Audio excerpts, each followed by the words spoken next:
O texto base desta adaptação foi elaborado a partir da parte 1 do ensaio A Vontade Não Opera Sozinha e ampliado pela matriz conceitual que aparece no acervo NSDP, especialmente a noção de que a dependência não pode ser compreendida apenas pelo indivíduo, mas pelas infraestruturas biológicas, sociais, tecnológicas e materiais que organizam o comportamento.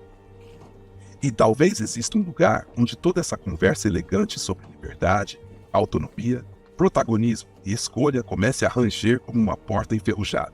Não na filosofia, não na neurociência, não nas palestras sobre alta performance, mas na dependência.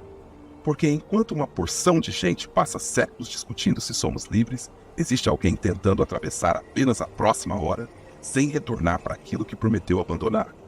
E eu gosto desse lugar, porque é um lugar sem maquiagem, lugar onde as frases motivacionais costumam morrer cedo.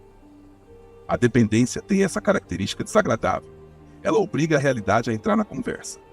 Durante séculos repetimos que o ser humano é racional, que escolhe, que decide, que controla. Mas então surge uma pergunta inconveniente. O que acontece quando alguém continua fazendo exatamente aquilo que sabe que o destrói? Não uma vez, não por acidente, não por desconhecimento, mas repetidamente, apesar da dor, apesar das perdas, apesar do sofrimento, apesar do desejo sincero de parar.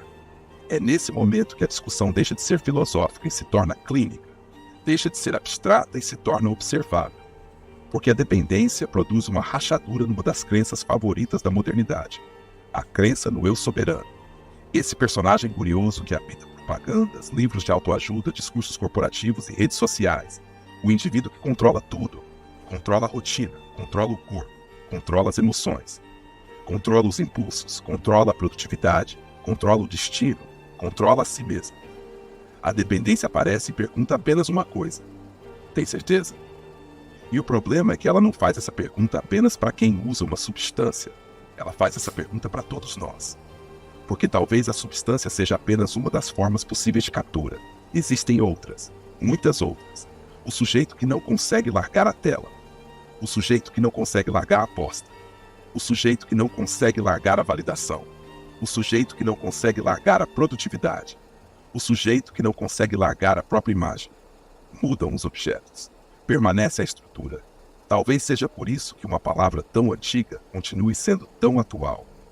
Os romanos chamavam de érictos aquele que havia perdido parte da própria autonomia e estava submetido a um credor. Séculos depois, mudamos os objetos da dívida, mas preservamos a servidão. Hoje existem credores invisíveis, algoritmos, mercados, notificações, métricas, promessas de desempenho, promessas de reconhecimento, promessas de pertencimento. O curioso é que continuamos chamando isso de liberdade. E talvez seja exatamente aqui que a conversa fique interessante. Porque a dependência não destrói apenas o corpo, ela destrói uma narrativa. A narrativa de que basta querer. O acervo do projeto já vinha apontando isso há algum tempo. A questão nunca foi apenas o indivíduo. A questão é o sistema que organiza o comportamento. Porque nenhum comportamento surge sozinho. Nenhuma compulsão surge sozinho. Nenhuma repetição surge sozinho. Existe sempre uma infraestrutura biológica, psicológica, social, tecnológica, material. Existe sempre um ambiente participando daquilo que chamamos de escolha. E isso incomoda.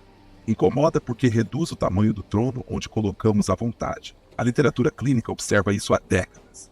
Modelos biopsicossociais, pesquisas sobre dependência, estudos sobre recaída, neurociência, psicologia clínica, todos apontam para uma mesma direção.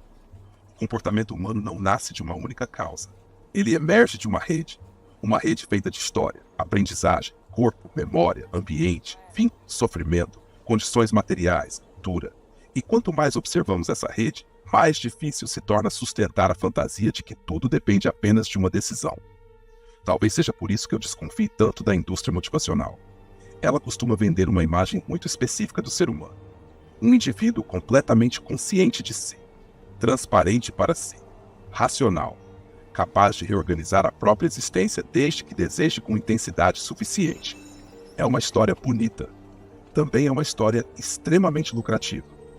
O problema é que ela costuma desmoronar quando encontra dependência, porque a dependência revela algo que o mercado da motivação prefere não admitir. Querer não é a mesma coisa que conseguir. Saber não é a mesma coisa que transformar. Entender não é a mesma coisa que interromper. Se fosse diferente, recaídas não existiriam, compulsões não existiriam, dependências não existiriam. Bastaria compreender e tudo desapareceria. O sujeito sabe e continua, reconhece e repete, entende e retorna.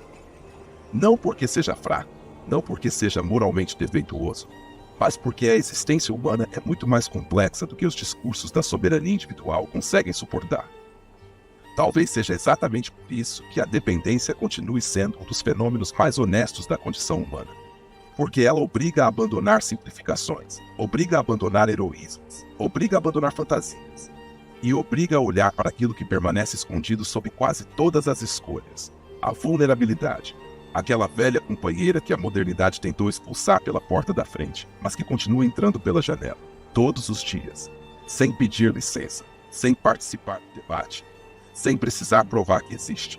Porque enquanto continuamos discutindo liberdade, o corpo continua lembrando, a história continua pesando, os vínculos continuam organizando, os algoritmos continuam aprendendo, o mercado continua capturando, e a vontade, bem, a vontade continua existindo, mas nunca operou sozinha.